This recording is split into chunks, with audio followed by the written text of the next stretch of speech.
Restez avec nous jusqu'à la fin pour découvrir comment Toyota pourrait révolutionner l'industrie automobile avec une innovation qui semble tout droit sortie d'un film de science-fiction. Si l'on en croit les rumeurs qui circulent dans l'industrie automobile, les véhicules électriques pourraient bientôt être confrontés à un défi existentiel. Toyota, une marque synonyme de durabilité, serait sur le point de dévoiler un moteur qui pourrait révolutionner l'ensemble de l'industrie automobile. Oubliez les batteries électriques et les piles à combustible à hydrogène, Toyota présente un moteur à eau qui promet un respect de l'environnement sans précédent. Cela peut sembler tout droit sorti d'un film de science-fiction, mais Toyota n'est pas étranger à repousser les limites de la technologie.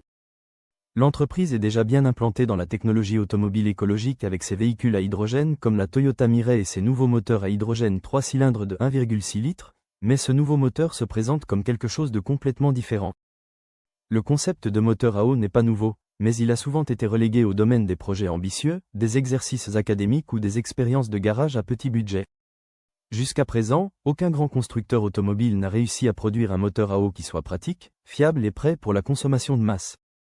Toyota, qui dispose d'un budget de recherche et développement conséquent et d'un talent d'ingénieur de classe mondiale, est bien placé pour transformer cette idée apparemment fantastique en réalité quotidienne.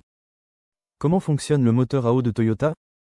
Il transcende les technologies de carburant existantes en effectuant une électrolyse en temps réel pour créer un cycle autonome.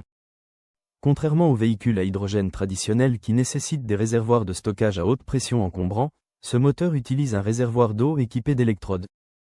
Lorsque ces électrodes reçoivent des tensions plus élevées, elles séparent immédiatement l'eau en ses éléments de base comme l'hydrogène et l'oxygène.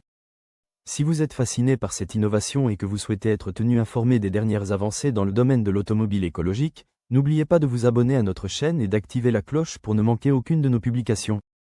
Cette électrolyse à la volée élimine la nécessité d'un stockage externe d'hydrogène, ce qui se traduit par une conception plus compacte et plus légère. Une fois l'hydrogène isolé, il est dirigé vers la chambre de combustion où il s'enflamme de la même manière que le gaz naturel comprimé.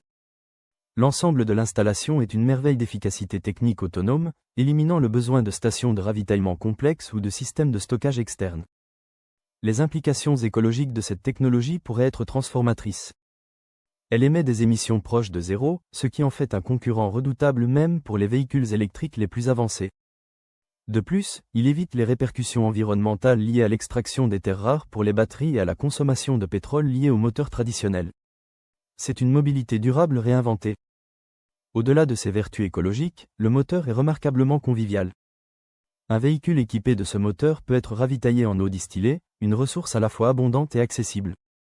Cela contraste fortement avec les complexités logistiques liées à la recharge des véhicules électriques ou au ravitaillement des véhicules à hydrogène, domaines dans lesquels les infrastructures sont encore en évolution. Les ramifications environnementales de ce nouveau moteur sont profondément prometteuses. Il produit presque zéro émission, rivalisant avec les véhicules électriques mais offrant plus de commodité avec un ravitaillement facile à partir de presque n'importe quelle source d'eau diluée. Ce moteur évite les défis logistiques qui pèsent sur les véhicules électriques et les autres véhicules à hydrogène. De plus, le moteur minimise la dégradation environnementale associée à l'extraction du pétrole et à l'extraction des terres rares, un processus particulièrement polluant qui met en péril les sources d'eau locales et la qualité des sols. Comparé aux moteurs à combustion à hydrogène et aux véhicules à pile à combustible, le moteur à eau de Toyota se distingue comme une merveille écologique. Le stockage de l'eau est simple et peu coûteux, contrairement à l'hydrogène qui nécessite des réservoirs fortement blindés et rigoureusement surveillés, ainsi qu'un investissement financier important. La forme pure de l'hydrogène est difficile à contenir car elle a tendance à s'échapper en cas d'irrégularité dans le réservoir, ce qui nécessite une surveillance et un entretien constant. En revanche, un véhicule à eau pourrait essentiellement utiliser n'importe quel récipient en plastique comme réservoir de carburant. En outre, le stockage de l'hydrogène à l'extérieur d'un véhicule comporte son lot de défis, nécessitant des conditions de température spécifiques et des réservoirs robustes et étanches. En revanche, l'eau est facilement disponible dans la plupart des supermarchés et peut même être produite à la maison en utilisant la chimie de base. Le coût de la production et du stockage de l'hydrogène a entravé son adoption généralisée, ce qui a finalement fait grimper les prix à la consommation et a compromis sa viabilité en tant qu'alternative au carburant à long terme.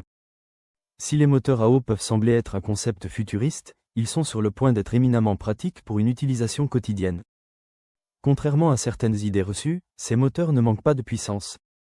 Ils peuvent égaler les performances des moteurs à essence classiques et même les surpasser. Les moteurs à eau ont la capacité de générer jusqu'à 3 fois plus d'énergie en mégajoules que leurs homologues à essence. La sécurité est un autre point fort. L'absence de carburant hautement combustible stocké en permanence réduit considérablement les risques d'incendie ou d'explosion. Avec leur conception mécanique simple, les moteurs à eau offrent une alternative économique et évolutive aux moteurs à essence traditionnels. Leur simplicité les rend plus rentables à produire que les véhicules électriques ou les véhicules électriques à pile à combustible. Cela pourrait en faire une solution idéale pour les pays en développement aux ressources pétrolières limitées. Par exemple, le scientifique iranien Aladin Kazmi a réussi à convertir sa Peugeot 405 pour qu'elle fonctionne à l'eau, démontrant la faisabilité et le potentiel d'une telle technologie même sans ressources importantes. Les moteurs à eau sont également incroyablement économes en carburant. La 405 convertie de Kazmi a atteint entre 30 et 40 miles par gallon d'eau, ce qui est nettement mieux que le moteur à essence de base du même modèle. Cela suggère qu'avec une ingénierie appropriée, les voitures à eau pourraient offrir une économie de carburant exceptionnelle, ce qui les rendrait encore plus rentables à utiliser. Bien que ces moteurs en soient encore à leur balbutiement, ils semblent avoir un avenir prometteur. Cependant, leur chemin vers l'adoption généralisée n'est pas sans défi. Les problèmes de sécurité, par exemple, ont été un obstacle pour les véhicules similaires fonctionnant à l'hydrogène. Pourtant, la conception blindée des moteurs à combustion à hydrogène indique que des voitures à propulsion hydraulique sont réalisables. La forme intrinsèquement stable du stockage de l'hydrogène dans l'eau atténue encore davantage les risques. La fiabilité est un autre point fort. La simplicité du moteur le rend moins sujet aux pannes que les véhicules électriques. En cas de problème avec le processus d'électrolyse, il est possible d'emporter un réservoir d'hydrogène de secours, bien que ce ne soit pas une caractéristique de la conception actuelle de Toyota. De plus, les coûts de maintenance devraient être faibles en raison de la conception simple du moteur, composé de moins de composants mécaniques et électroniques susceptibles de tomber en panne. Notre chaîne continuera de suivre les progrès de Toyota avec cette technologie à propulsion hydraulique et son potentiel à remodeler l'avenir de l'industrie automobile. Elle pourrait changer la donne en termes de respect de l'environnement et de praticité, poussant l'industrie plus loin vers un avenir durable tout en répondant aux défis communs auxquels sont confrontés les véhicules électriques et à hydrogène. L'une des possibilités les plus intéressantes d'un moteur à eau est sa capacité à contribuer à l'indépendance énergétique mondiale. Contrairement aux véhicules électriques qui dépendent fortement des réseaux électriques et de la production d'électricité centralisée, les véhicules à eau pourraient offrir une alternative décentralisée avec un processus de ravitaillement simple qui ne nécessite que de l'eau distillée, qui pourrait même être fabriquée à la maison. Les particuliers pourraient devenir moins dépendants des grandes infrastructures énergétiques. Imaginez un avenir où les gens pourraient alimenter leurs véhicules à partir de sources d'eau proches de chez eux, sans avoir besoin d'un réseau complexe ou de stations de ravitaillement spécialisées. Cela pourrait permettre aux communautés rurales ou hors réseau d'adopter une mobilité durable sans avoir besoin d'accéder à des réseaux de recharge étendus ou à des stations de ravitaillement en hydrogène. Si l'idée d'utiliser l'eau comme carburant peut sembler respectueuse de l'environnement, des inquiétudes existent quant à l'impact potentiel sur les ressources en eau mondiale si la technologie se généralise. Y aura-t-il suffisamment d'eau propre pour soutenir l'adoption à grande échelle de véhicules à eau? Bien que l'eau soit abondante, le défi résiderait dans le besoin d'eau distillée pour maintenir le processus d'électrolyse. Dans certaines régions où l'accès à l'eau potable est limité, cela pourrait accroître la pression sur des ressources déjà limitées. Par conséquent, les véhicules à eau pourraient être un avantage dans les régions disposant de sources d'eau douce abondantes, mais cela pourrait susciter des inquiétudes dans les zones sujettes à la sécheresse. Cela nécessiterait une discussion mondiale sur la manière d'équilibrer le potentiel de la technologie avec des pratiques de gestion durable de l'eau. Une autre question importante est de savoir si Toyota peut étendre efficacement cette technologie à tous les types de véhicules de sa gamme, transformant ainsi radicalement l'ensemble de l'industrie automobile et notre rapport à la mobilité durable.